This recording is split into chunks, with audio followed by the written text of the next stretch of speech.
अस्सलाम वालेकुम फ्रेंड्स, कैसे हैं आप सब। उम्मीद करता हूँ सब ठीक ठाक होंगे। मैं बिल्कुल ठीक ठाक हूँ अल्हम्दुलिल्लाह। जी, बात कर रहे थे इस्तांबुल से या टर्की से पाकिस्तान का जो मेरा सफ़र है, तुर्की से पाकिस्तान की जो डंकी थी।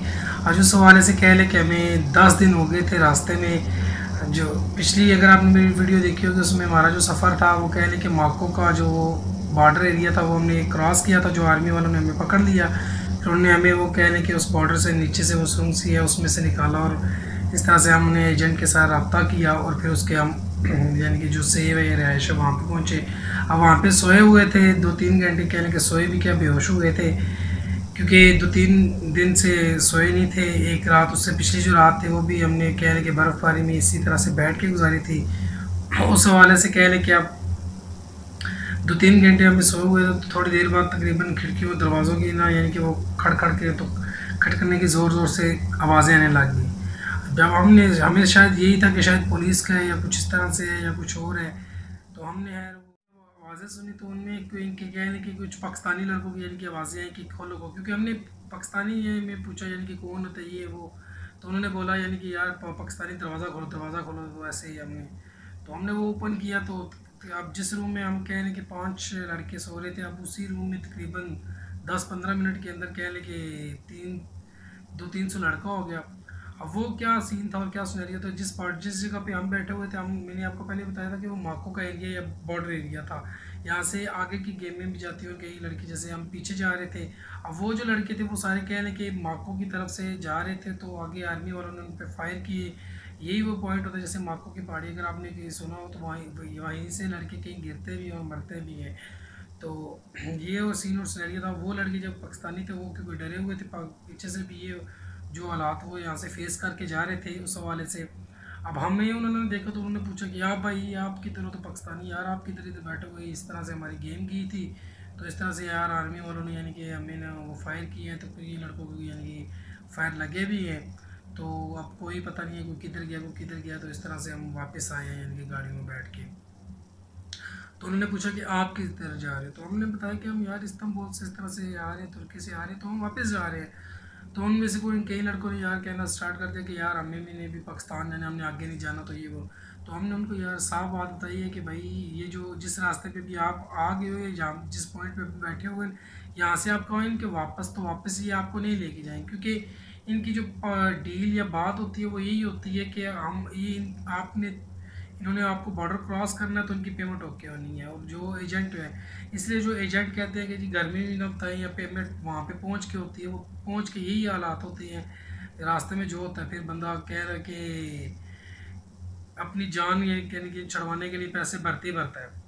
खैर हमने उन लड़कों को बताया कि यार अब यहाँ से आप वापस नहीं जा सकते, कि यहाँ से आगे अब थोड़े ये यहाँ से अगर आप वापस बोलोगे भी तो या तो आपको पेमेंट करनी पड़ेगी, अपने एजेंट से बात करनी पड़ेगी कि जो आपकी उसके साथ डील हुई है टर्की की यानी कि, तो वो आपको वो पेमेंट भी करनी हो पड़ेगी और वापसी की भी पेमेंट करनी पड़ेगी, फिर आपको वो वापस जाने देंगे।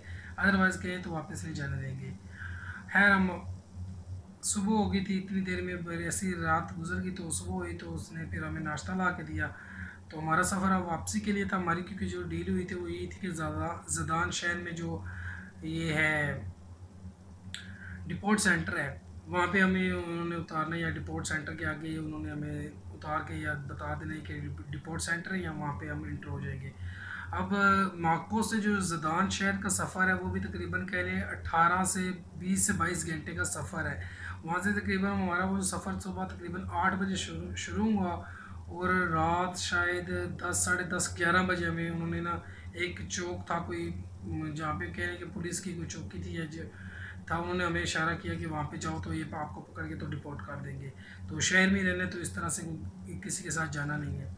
अब वो सारा जदान शहर जो शहर का एरिया था हम वहीं उसी रोड पे यानी कि बैग वो डाले हुए हैं। वहाँ से अब हमारे यहाँ जो एजेंट है या उसका राब्ता या जो उसकी बात और डील वो अब ख़त्म हो गई है।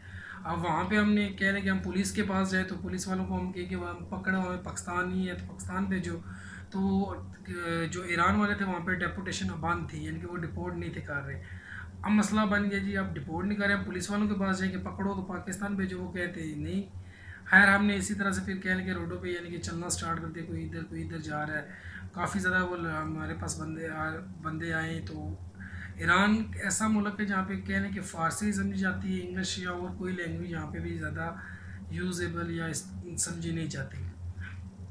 खैर हमने फिर क्या है कि आगे हम काफ़ी एक रोड पे, मेन रोड पे ही, क्योंकि नीचे हम नहीं थे जा रहे कि रोड पे रहने के जहाँ पे रश होगा वहाँ पे रहने जहाँ पे लोग होंगे, क्योंकि ये सारा एरिया ही ऐसा होता है कि यहाँ से वो जो चोर या डाकू या ये जो सेफ लगाते हैं वो बंदे भी ले जाते उठा के या पकड़ के। तो हमने हमने पहले ये था कि यार इकट्ठे रहना है। तकरीबन हम 6-5 लड़के वो थे, 2-3 लड़के और हो गए थे, 5 लड़के थे हम वैसे। तो हमने पांचों का ये था यार इकट्ठे जहाँ पे भी जाना है इकट्ठे रहना है, इधर उधर नहीं होना, एक दो करके नहीं चलना। खैर हमने वो चलते आगे स्टार्ट किया तो कोई 2-3 रोड यानी कि सड़कें क्रॉस की। तो आगे जाके जैसे कह रहे हैं कि यहाँ पे होता है इमाम बारगाह थी, इस तरह से उनकी कोई मस्जिद थी या इमाम बारगाह थी, वहाँ पे कोई जलसा या जुलूस था उनका। तो वहाँ पे हम बैठ के कि अब शायद में भी कोई कुछ यानी कि ये लोग यानी कि आएँ तो हम इनसे बात करें इंग्लिश में या किसी और ज़ुबान में कुछ समझता हो तो हम। तो वहाँ पे भी लड़के थे आर्मी के थे या उनके सिक्योरिटी के थे, उनके साथ काफ़ी ज़्यादा शुगल मिला हमने हमारा लगा। उनमें से कई लड़कों ने कह लिया कि हमें अंदर से चावल ला के दिए, कईयों ने वो तुमन दिए पैसे दिए, तो हमने बोले कि हमने पाकिस्तानी है तो पाकिस्तान जाना है। खैर उन्होंने पुलिस, वो जो लड़के थे वहाँ पे सिक्योरिटी वाले, उन्होंने कॉल की पुलिस को बुलाया कि यहाँ पे यार इस तरह से ये 5 नफ़र हैं, 5 आदमी हैं, तो लड़के पाकिस्तानी हैं तो इनको पाकिस्तान जाना है, तो आप इनकी थोड़ी सी हेल्प कर दे। अब वो पुलिस वाला हमारे पास आया तो हमने उसको बोला कि हमने पाकिस्तानी है तो पाकिस्तानी यानी कि पकड़ो तो पाकिस्तान भेज दो। तो वो बोले कि नहीं यानी कि कोई नहीं, सिर्फ वो अपनी फ़ारसी में कुछ बोलता जाए। तो हम फिर पूछे कि पाकिस्तानी कौंसलर या पाकिस्तानी सफारत खाना यहाँ पे किधर है। तो वहाँ पे कह रहे कि पाकिस्तानी सफारत खाना, ये कौंसलेट कोई भी नहीं समझता, पाकिस्तानी सफारत खाना। खैर उन्होंने वो बोले कि आपके पास फूल है, पैसा है, तुम यानी कि हमने बोला हमारे पास तो पैसे नहीं है। उन्होंने बोला मशीन में बैठ के जाना पड़ेगा, 2-3 घंटे लग जाएंगे, मतलब आधा घंटा लगेगा, गाड़ी में टैक्सी मंगवा के देता हूँ तो उसमें बिठा के वो आपको छोड़ आता है। हमने बोला कि हमारे पास पैसे या पैर वो नहीं है, फूल नहीं है, तो आप वैसे बता दो, पैदल अगर हम चले तो उसको कह कि हमने इशारों से समझाया कि हम इस तरह से अगर जाए तो कितना देर लगेगा, तो वो बताएं कि 3-4 घंटे लग। हमने बोला कोई मसला नहीं है, बेशक 5 घंटे लग जाए, क्योंकि हम 16-18 घंटे पैदल चल के भरम में आए हुए थे। अब एक दिन की रेस्ट भी थी हमारे पास, तो खाना पीना भी खाया हुआ था, उस तरह से हमें कोई इतनी ज़्यादा दिक्कत नहीं थी चलने में, क्योंकि रोड पे ही चलना था। खैर उन्होंने हमें बोला कि इस तरह से इस तरफ जाओगे तो आज़ादी चौक का नाम लेते थे वहाँ पे, तो वहाँ पे जाना है आपने। तो हम तकरीबन कह रहे कि 2-3 घंटे फिर इसी तरह से रोड पे चलते रहे हैं। वहाँ पे है ना आगे जाके ना कह रहे कि एक सर्विस स्टेशन था, सर्विस स्टेशन ही शायद सीएनजी था या पेट्रोल पंप था, वहाँ पे हम गए। तो वहाँ पे क्योंकि वो ओपन था, वहाँ पे हम उनके पास गए कि शायद इनको इंग्लिश आती हो तो हम उनसे पूछते थोड़ा सा। अब वहाँ पे कहने कि लकीली या गुड लक हमारी ये कि हम वहाँ पे उनसे, वो जो पेट्रोल पंप पे जो लड़के काम करते हैं उनसे बातचीत कर रहे थे, इतनी देर में वो गाड़ी वाला आया तो उसने हमें बुला लिया, इशारा किया, तो उसने इंग्लिश में बात की। तो हमने बताया उसको कि इस तरह से हमने पाकिस्तानी सफारतखाना या पाकिस्तानी कौंसलेट में जाना है, हम पाकिस्तानी कौंसलेट कह रहे थे। तो उसने बताया कि यहाँ पे पाकिस्तानी कौंसलेट कोई भी समझेगा पाकिस्तानी सफारत खाना है, वो शायद ये सफारत खाने में किसी और सफारत खाने में काम करता था, लेकिन उसको ये कि पाकिस्तानी सफारत खाने का पता था। यार उसने हमें अच्छा गाइड किया, कुछ पैसे भी दिए कि ये लो यार पैसे रखो तो खाना पीना खाना। यार खाना पीना तो हमने कहा ही नहीं, कोई नहीं खाया, वो लड़के थे कुछ साथ, वो सिगरेट पानी ले लिया। खैर उसने हमें गाइड किया कि इस तरह से इस तरफ जाओगे तो आगे वो बस स्टैंड आएगा, वहाँ पे वो लिखा हुआ आ जाएगा आज़ादी चौक है, अपने मेन ये है कि उस रोड पे जाए तो इस तरह से वो आपको मिल जाएगा। अब जैसे हम आज़ादी चौक पे वो यानी कि वो पहुँच के, तो वो जो बस स्टैंड था उसने जो बताया हुआ था, पूरी रात कह लें कि हम ज़िदान शहर की सड़कों पर फिरते घूमते रहे हैं, किसी ने कोई हमें पकड़ नहीं रहा, कोई कुछ नहीं, कि हम ज़िदान शहर की रोडों पे यानी कि घूम रहे हैं, कोई इधर जा रहा है कोई इधर जा रहा है।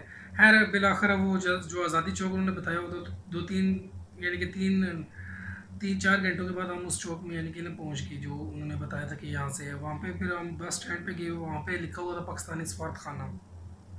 अब कुछ दोस्त जो हम 5 लड़के थे, कई दोस्त कहीं कहीं नहीं ये सीधा जा रहा है, कहीं कहीं नहीं जी पहले जो सीधा जा रहा है जी सीधा गए तकरीबन आधा 2 किलोमीटर आगे गए, फिर वापस आए वहाँ पे जी वो नहीं है, फिर कहें जी इस गली में उस गली में जाए तो नहीं। फिर कह रहे कि मैंने उनको बताया यार ये जिस तरफ से हम खड़े हैं ना, अगर इस तरह से नक्शे को इस तरफ रख के दें तो सामने की जो रोड है ये उस तरफ जा रहा है। उन्होंने बोला चले जी इधर भी देख लेते हैं। खैर हमने वहाँ पे यानी कि चलना स्टार्ट किया, तकरीबन कहने कि 10-15 मिनट यानी कि आधा घंटा हम चले होंगे उसी रोड पे आगे की तरफ गए। वहाँ पे एक और बस स्टैंड आया तो वहाँ पे भी है पाकिस्तानी कौंसल लिखा हुआ, तो वहाँ पे नज़दीक ही यानी कि इशारा दे रहा था। इतनी देर में कह रहे कि वो ना जैसे ना वहाँ पे जो बल्दिया या जो भी है उनके वो सफाई का जो निज़ाम है, वो अब बंदे आ गए सुबह सुबह सफाई करने के लिए।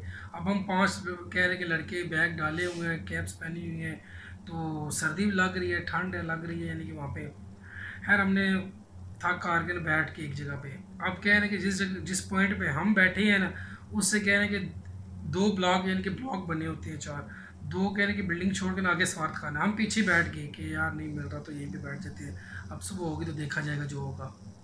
खैर वहाँ पे हम बैठे हुए तो एक दो कह लड़के ऐसे वैसे नीचे की तरफ गए हैं, तो वहाँ पे पाकिस्तानी झंडा नज़र आया, तो लिखा हुआ है ये पाकिस्तानी सफारत खाना। तो उन्होंने यार बताया कि यार वो सामने पाकिस्तानी ये सफारत खाना है। अब हम खुशी के मारे जी उछल गए थे, ये चलो जी अंदर चले। वहाँ पे गए तो वहाँ पे जो सिक्योरिटी गार्ड है, क्योंकि जो इधर उनकी है तो ईरानी सिक्योरिटी गार्ड बैठा हुआ था। हमने उनको बोला कि हम पाकिस्तानी है तो पाकिस्तानी को स्वाद खा रहा, तो हमने अंदर जाना। उन्होंने बोला भाई आप उधर बैठ जाओ सामने, जो भी है पाकिस्तानी यानी कि सुबह 9 बजे ये ओपन होगा, जो भी बात करनी हुई।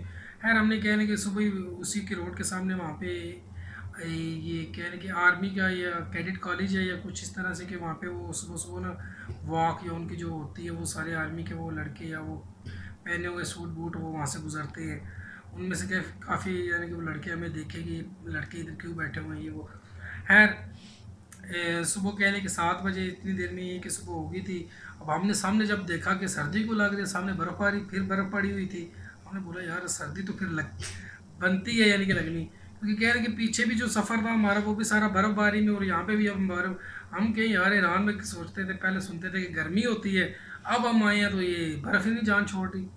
खैर अब कह लें कि 7-8 बजे वहाँ पे से ना एक जो स्वर खाना यानी कि ओपन हुआ, तो वहाँ से एक पाकिस्तानी नाश्ते के लिए निकला कोई आदमी था। तो हमने उसको बोला कि इस तरह से हम पाकिस्तानी है, तो यार हमें सर्दी लग रही है, तो थोड़ा सा अगर आप मेहरबानी कर दो मैं अंदर बैठ जाते हैं। उन्होंने बोला यार जो भी है वहाँ पे बैठ जाइए, सिक्योरिटी रीज़न मैं अपने पे नहीं ले सकता, सुबह यानी कि इदारे वाले आएंगे तो वो आपसे बातचीत करेंगे, डील करेंगे, जो भी आप बैठ जाइए वहाँ पे।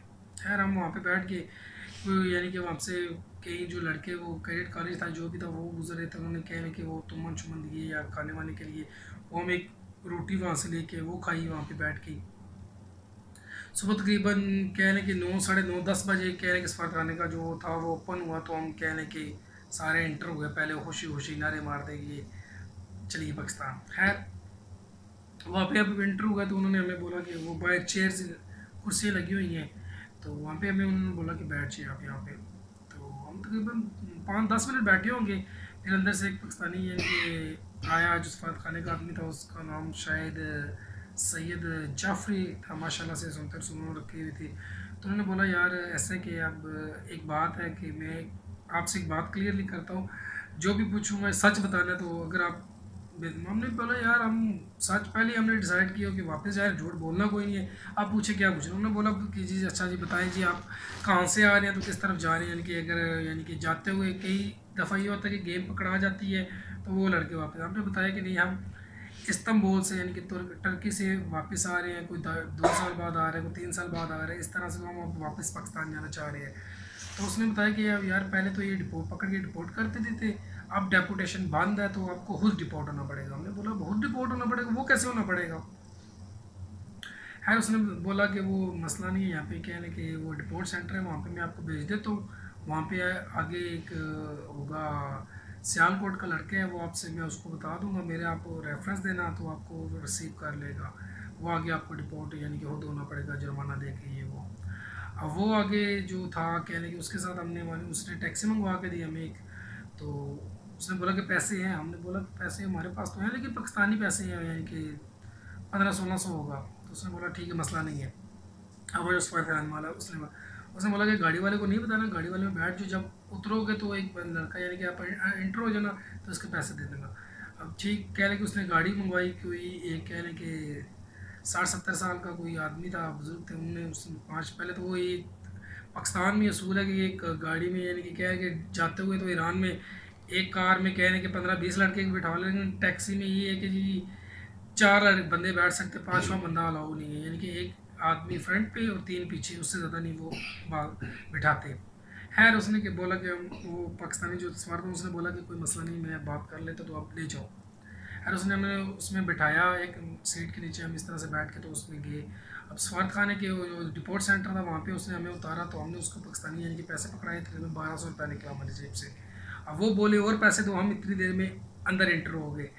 अंदर एंटर हो गए तो वहाँ पे कह लें कि उन्होंने बैग शैग हमारे कह लें कि रख लिए, तो तलाशी तुशरी के ठीक है बंद लीटर हो जाओ। अब वहाँ पे हमें वो कह लें कि आगे डिपोर्ट सेंटर में हमारे साथ उन्होंने क्या बिहेव किया, फिर हमें और कितने दिन लगे।